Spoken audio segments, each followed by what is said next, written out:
ចំណេះដឹងហិរញ្ញវត្ថុសំខាន់ទៅលើ2-3ចំណុចដែលទី1ទៅលើអតិថិជនគឺអ្នកប្រើប្រាស់ទូទៅ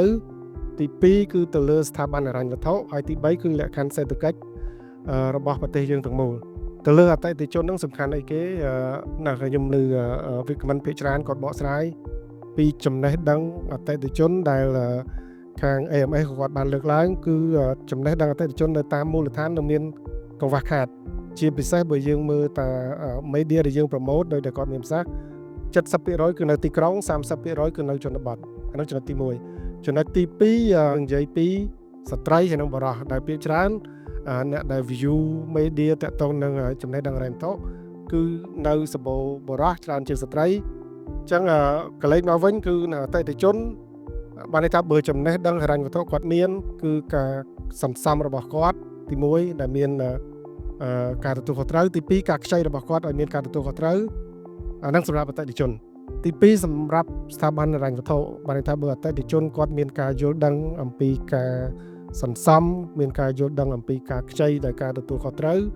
យើងជាធនាគារនៅខាងខ្ញុំហើយនឹងវាគ្មិននេះសិទ្ធិធនាគារក៏អាចស្រួលធ្វើការជាមួយអតិថិជនដែរខ្ញុំឧទាហរណ៍ជាក់ស្ដែងមកកាលពេលដែលខ្ញុំលើកសាច់រឿងថាឆ្នាំ2006-2007នៅពេលដែលពួកខ្ញុំចាប់ផ្ដើមធ្វើអានទានពេលហ្នឹងស្ថានអតិថិជនទោះបីជាអតិថិជនខប់ប្រេតបែរថាអតិថិជនធំក៏ដោយព្រោះនៅពេលដែលយើងនិយាយ financial literacy យើងនិយាយអតិថិជនតូចប៉ុន្តែអតិថិជនធំក៏គាត់អត់ទាន់រៀបចំរបាយការណ៍ហិរញ្ញវត្ថុផងដែរអញ្ចឹងយើងទៅជួយគាត់យើងទៅ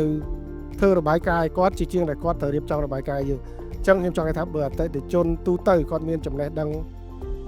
ផ្នែកហិរញ្ញវត្ថុច្បាស់លាស់គឺគាត់អាចជួយឲ្យយើងជាធនាគារនេះក៏ស្រួលដែរអញ្ចឹងណាហើយនៅពេលដែលធនាគារស្រួលធ្វើការហើយមានការគ្រប់គ្រងចំពោះអតិថិជនតាំងសេវាបញ្ញាសេវាសន្សំអាហ្នឹងសម្រាប់លក្ខខណ្ឌសេដ្ឋកិច្ចរបស់ប្រជាជាតិកម្ពុជាយើងក៏ជាសញ្ញាវិជ្ជមានមួយដែលយើងឃើញវាសំខាន់ដោយសារខាងរាជរដ្ឋាភិបាលក៏ដូចគ្នាធនាគារជាតិយើងមានផែនការយុទ្ធសាស្ត្ររបស់យើងបានបង្ហាញថាចំណេះដឹងហិរញ្ញវត្ថុគឺជាលក្ខខណ្ឌសំខាន់មួយដែលអាចធ្វើឲ្យលក្ខខណ្ឌសេដ្ឋកិច្ចរបស់ប្រជាជាតិកម្ពុជាយើងនៅឈររឹងមាំយូរអង្វែងបាទ